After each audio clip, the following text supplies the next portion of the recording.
مولانا آپ کی کوئی ایسی خواہش جو ادھوری رہ گئی ہو؟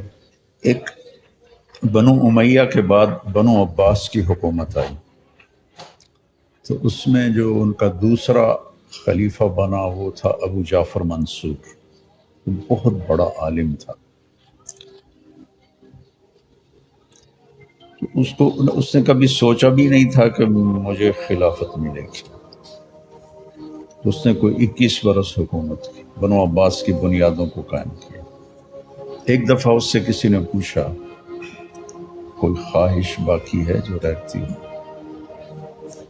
ٹھیک، تو اس نے کہا کہ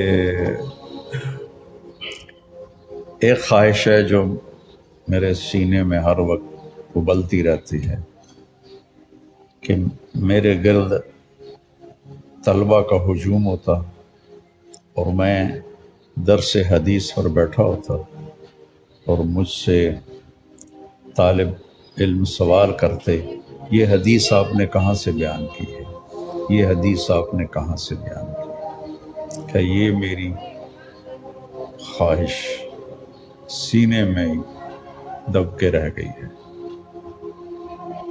اگلے دن وہ جتنے درباری تھے، درباری تو بڑے خوش آمدی ہوتے ہیں، وہ کاغذ قلم اور دواتیں لے کے آ گئے۔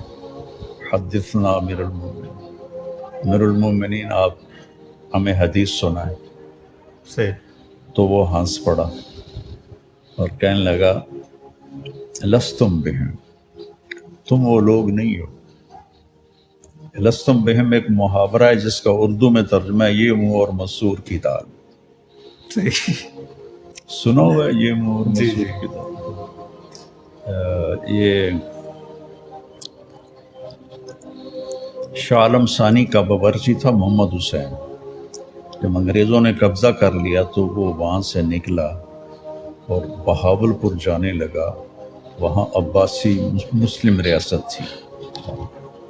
راستے میں پڑ گیا رنجیت سنگھ، اس سے ملا تو اس نے کہا تو میرے پاس ہی نوکری کر لے، وہاں جانے کی بجائے تمہارے پاس کر لیتا ہوں۔ اس نے کہا تو تنخواہ کیا لوگ؟ کہ شاہ عالم تو مجھے 300 روپے اور روٹی دیتا تھا 2 وقت کی۔ اس نے کہا یہ تو بہت زیادہ ہے، میں تو 100 روپیہ دے سکتا ہوں، میں تو صرف پنجاب کا حکمران ہوں، وہ تو ہندوستان کا تھا۔ کہ چلو ٹھیک ہے، 100 روپیہ بھی ٹھیک ہے۔ تو اس نے کہا میرے گھر کے 16 فرد ہیں اور تم نے 1 ہفتہ کھانا بنانا ہے، ہفتے کے بعد مجھے بل دینا ہے کیا خرچ ہو۔ اس نے پہلے دن مسور کی دال بنائی، تو اس کی ایک رانی جندہ تھی چہیتی بڑی، اس کے آخری بیٹے دلیپ سنگھ کی ماں، انہیں جب نوالہ لیا تو کہنے لگی یہ کس نے بنائی ہے دال؟ کا نیا باورچی ہے، کا پورا ہفتہ دال بنے گی مسور کی، ایسی مزے کی۔ انہوں نے پورا ہفتہ دال بنائی، ہفتے کے بعد اس نے حساب مانگا تو اس نے 72 روپے حساب دیا۔ میں کہا تیرا بیڑا غرق ہو جائے، تم نے دال پہ 72 روپے لگا دیے، تو میرا خزانہ خالی کرے گا۔ نے کہا دال تو 2 آنے کی لگی، 71 روپے 14 آنے کے مسالے لگے۔ انہوں نے کہا بھائی تو میرے بارے کا نہیں ہے، جا۔ میں نے کہا میں بھی اس سے کم درجے پہ نہیں آ سکتا، وہ نکل پڑا۔ دوپہر میں جب کھانا آیا تو مرغا بنا ہوا تھا، تو جندہ نے بوٹی نوچی اور دیوار پہ ماری، کس نے بنایا ہے یہ سارا؟ کا نیا باورچی ہے۔ کہا تو محمد حسین کدھر ہے؟ کہا اس نے اتنا خرچہ کر لیا تھا۔ انہوں نے کہا جو بھی ہے اس کو واپس لاؤ۔ تو اس نے پیچھے آدمی دوڑایا تو یہ جو لاہور سے نکلتے ہوئے بھائی پھیرو ایک جگہ تھی جس کا آج کل نام پھول نگر ہے، بھائی پھر یہاں پر وہ پکڑا گیا۔ ان کا چلو تمہیں مہاراج بلاتے ہیں۔ انہوں نے کہا یہ منہ اور مسور کی دال، جو میں نہیں جاتا، اور ان سے الجھ پڑا اور مارا گیا، واپس نہیں گیا۔